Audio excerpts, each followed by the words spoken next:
En France, le parquet a finalement décidé d'ouvrir une enquête face à l'immense émotion provoquée dans les rangs de la police par les slogans haineux de certains manifestants.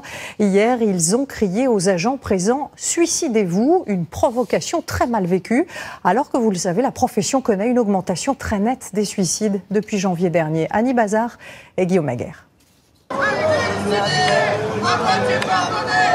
Ces manifestants s'adressent aux forces de l'ordre. Ce samedi, place de la République, les slogans provocateurs se sont succédés.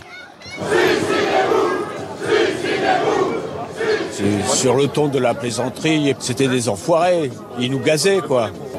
Bah non, on peut pas accepter de dire à des gens de se suicider, enfin non, moi je suis contre ça. Des réactions partagées chez les Gilets jaunes.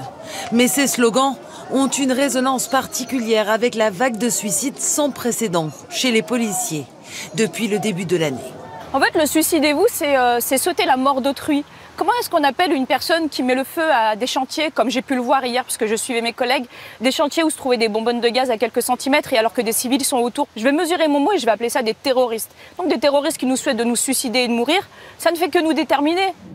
Ce policier était mobilisé hier, comme une vingtaine d'autres samedis pour maintenir l'ordre sur la manifestation. Pour lui, le mouvement s'est radicalisé ces dernières semaines. On est en train de sombrer dans l'ignoble. Le visage des manifestants a changé progressivement. Aujourd'hui, tout ce qu'on entend, ce sont ces menaces. Mais j'espère que ces menaces-là vont permettre aux collègues qui sont un peu en difficulté à libérer leurs paroles. On en a besoin. Pour briser le tabou du suicide, Éric Morvan, le directeur général de la police nationale, a lui-même condamné les faits sur les réseaux sociaux. La bêtise crasse de certains slogans haineux ne mérite même pas notre indignation.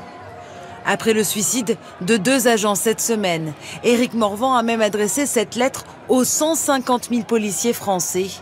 Une démarche inédite pour les encourager à parler de leur mal-être. Retrouvez toute notre actualité sur videopolice.com, la chaîne YouTube d'Unité SGP Police.